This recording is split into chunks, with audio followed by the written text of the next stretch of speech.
My $10,000 investment in Tesla in January 2019 would be worth $440,000 today.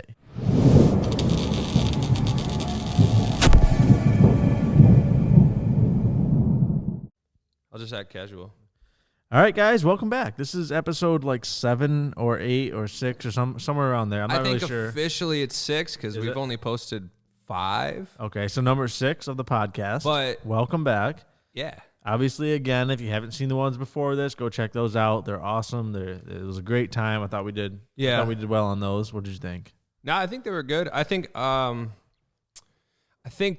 reason why we thought we had 7 or 8 is because we did a couple practice podcasts that we didn't That's post. Right. Yeah, we haven't posted a couple of them. I don't think we may use the footage. We had some potential guests with us. Yeah.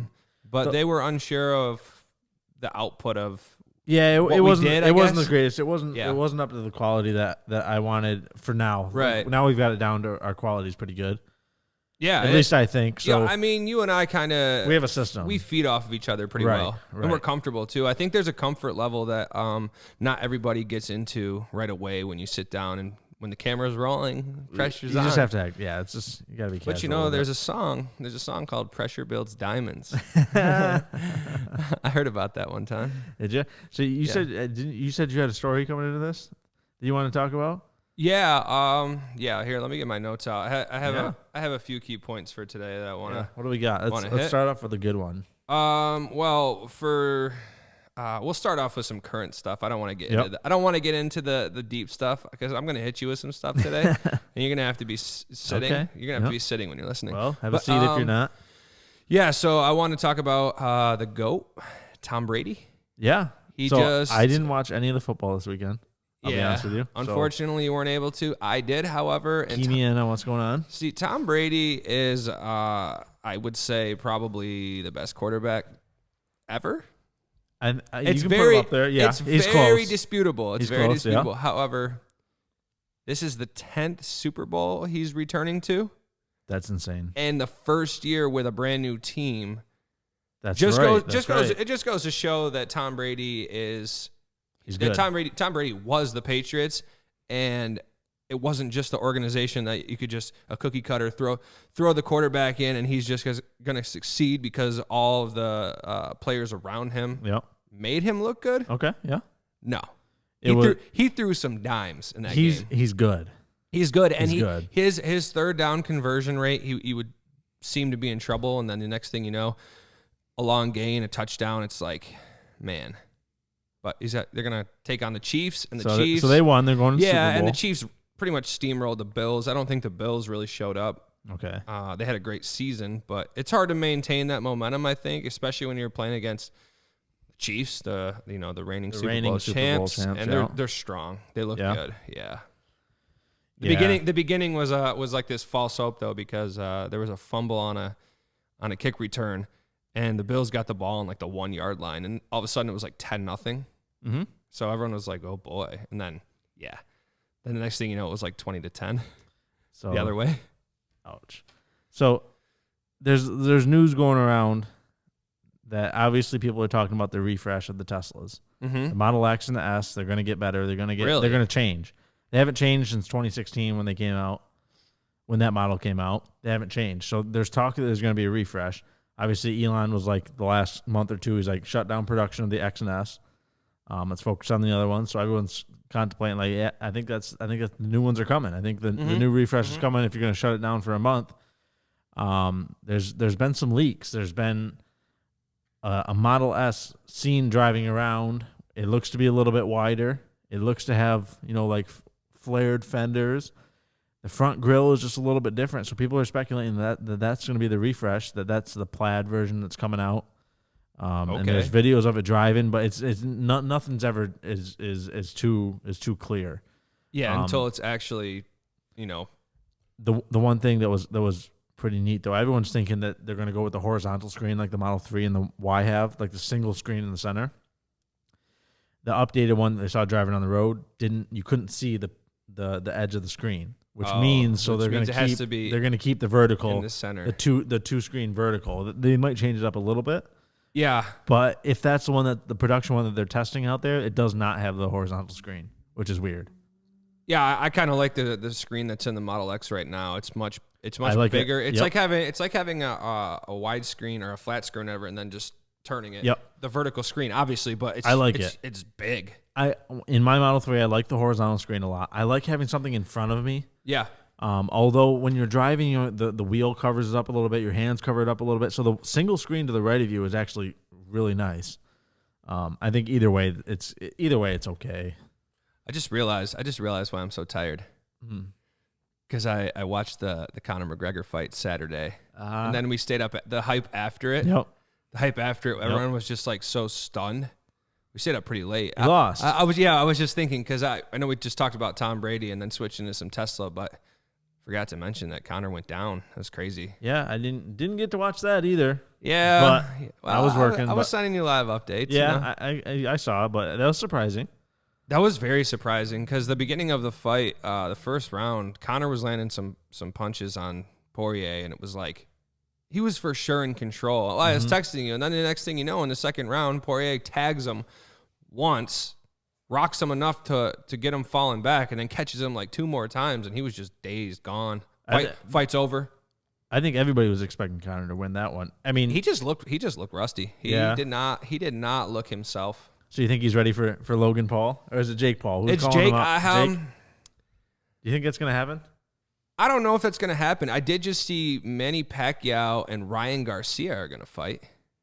Isn't Manny Pacquiao like 40? He's old, yeah. He's old, right? Yeah, so I'm just saying anything can happen. Right. Jake Paul could fight Conor McGregor. Jake Paul, after Conor got knocked out, was like, I had $50 million for you, Conor, and now I got 10,000 cash. It was funny. He trolled him pretty hard. I will say this though, you got to be careful how you talk. You have to put your money where your mouth is, because Jake's talking real big right now. I don't think he does not stand a chance. I don't think. I don't think so either. Conor has a freakish reach. He's asking him to box though. Yeah, right? Yeah, okay. So you're challenging a guy to box when he's not a boxer. Conor's not a boxer. No, but Conor also is one of the best strikers in the UFC. But still, if you're gonna call him out and challenge him that big, challenge him in what his sport is. Right. Yeah. You're challenging him in something different, and then you're making fun of him when he's not accepting it or not doing what he's gonna have to go into a different sport to compete.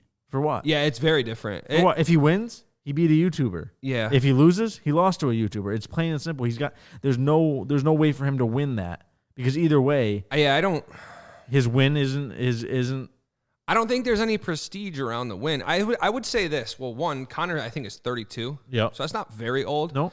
This is what I think. If Jake Paul wants to fight Conor McGregor, he has to build up a resume that says that he's worthy of it and that he's not just a YouTuber. Right. I think he Logan hasn't done that. I think Logan mentioned this on his podcast. I didn't really watch, but I saw some small clips. But yeah, I think that until Jake goes and fights people that, well, like Poirier did. Poirier worked his way up. Yep. He had some good wins. He'd already fought Conor before, but he had to kind of prove that he was worth Conor's time a second time, and then obviously beat him. So, and that's what should happen. You don't get the bottom of the barrel guy fighting the title fight. No, that's why you have to work your way up. But then again, if boxing and fighting is strictly a money sport, then I could see the side of, well, if Jake can generate, they're going to bring in big money no matter what. If he can generate the money.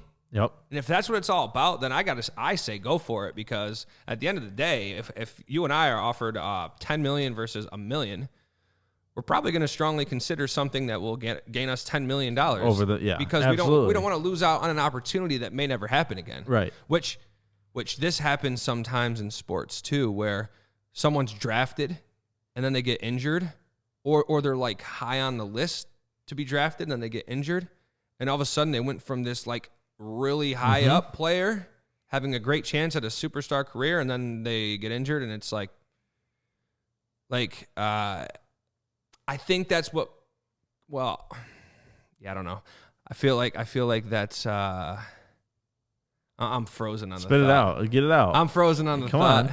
You're almost there. I can see it. It's coming. Yeah.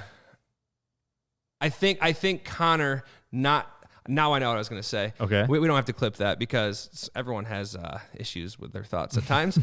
We're just humans. What I was trying to say is that Conor didn't take that deal, and he's taking a deal for a $5 million fight. And if the longer Conor goes without taking the deal, if he proves that he's not worth the show because he's now lost to people that he should be beating, right? Then that $50 million is not going to be on the table anymore. I don't think so. And Jake Paul may find a different opponent and still generate that money, and Conor may lose out financially on a big opportunity. That's where I was headed with that. Okay, so you think that's what I was getting at. Like, you have to make sure that you protect your opportunities.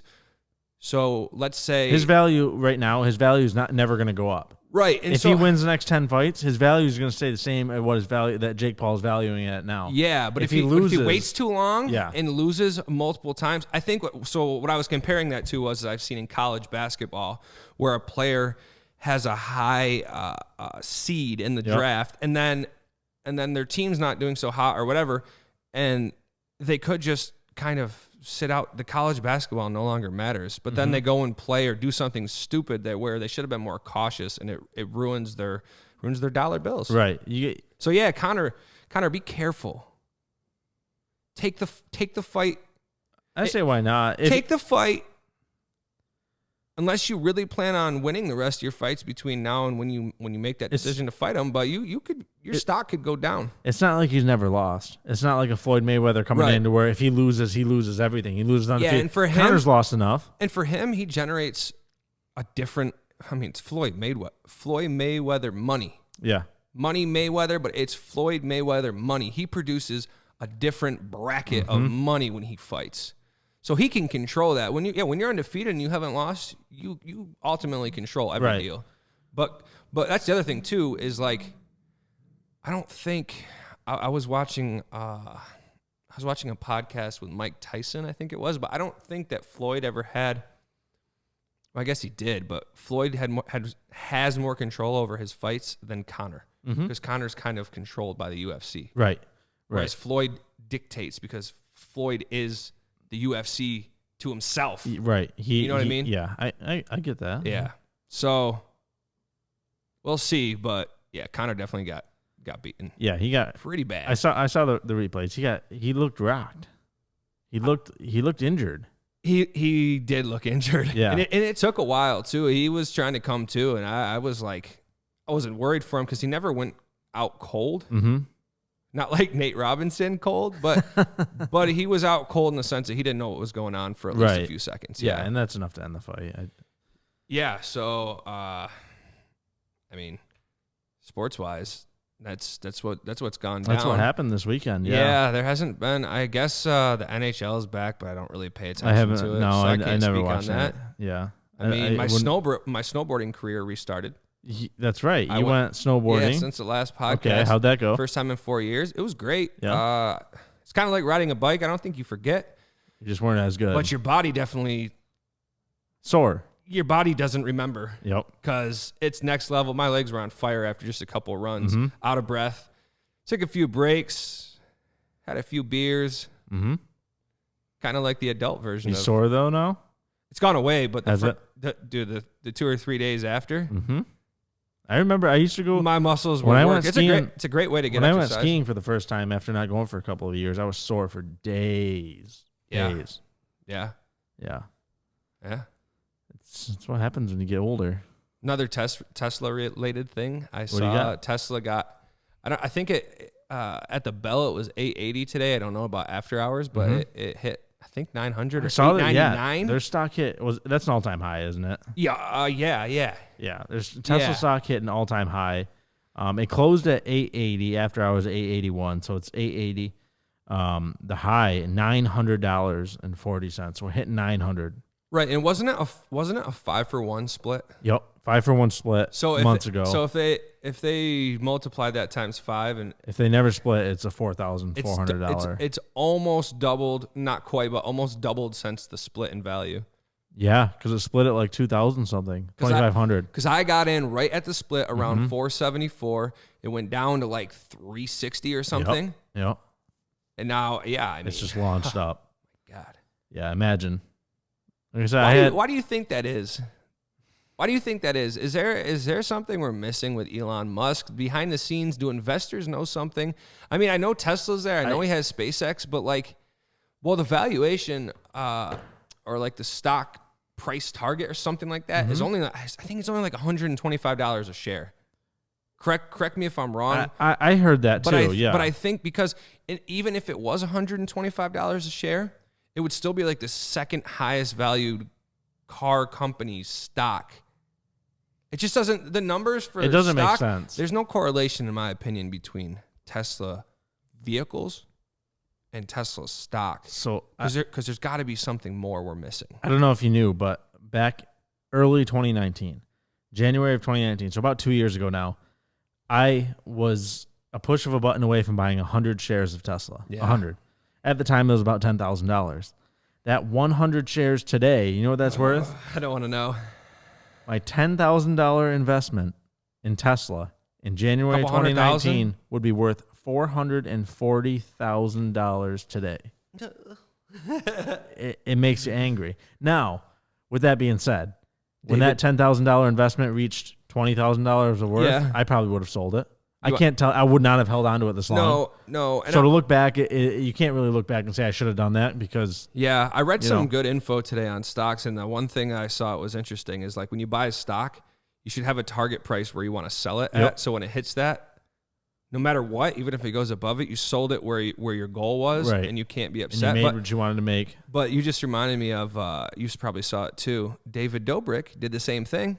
I heard about that. He was going to put $1 million. Well, no, not was going to. He put $1 million in. He bought $1 million of stock. A week later, panicked.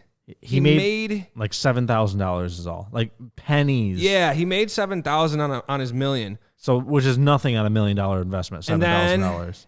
As of like a week ago, maybe it would have been worth 13.3. Is it 13? I think it was 13.3 million. So he lost out on a lot of money. But that's the economies of scale, right? Like our regrets, per se, regrets. I don't know if they're regrets because he didn't lose. Right. He made money. He made money, but the more money you put into it, the more money you can make, and that regret still feels the same. You losing out on $490,000.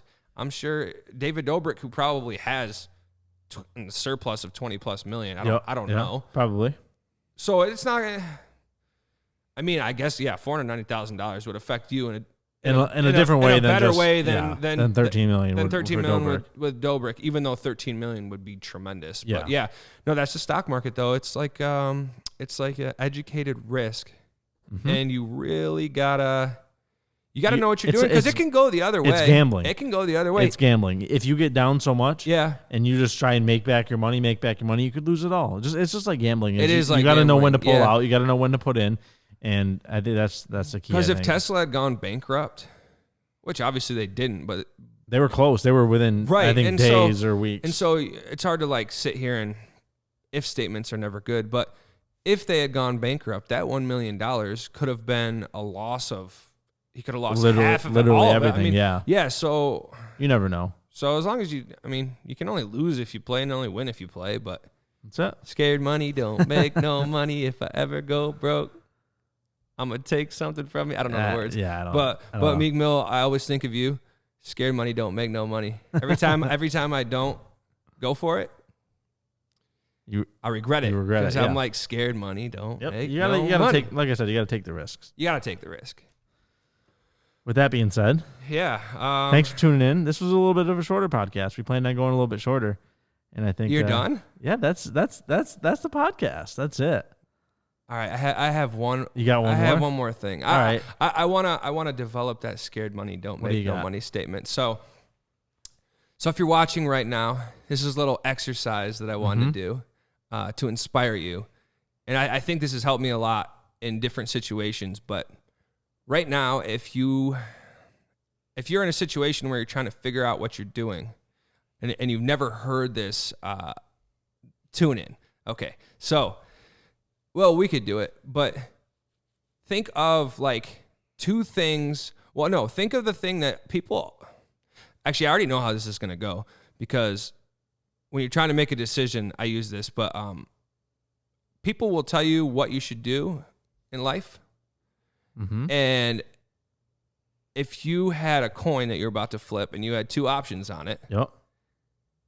which one was the thing that you wanted to do and one was the thing people told you to do. This is kind of honestly rhetorical in a way, but to make a decision is you close your eyes, you pretend that there's options on both sides, and you flip the coin, and before the coin even lands, or you can take a real coin, and while it's in the air, your brain's going to tell you which side you want it to land on. And that's the one you go with. And that's the one you go with. Okay.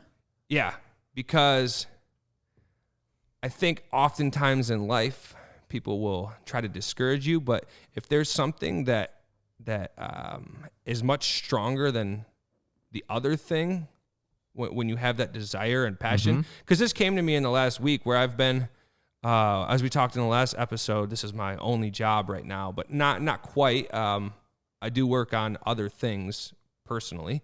But yeah, stepping away from that, it makes you realize, like, when you have downtime, it makes you realize what you really want. Right.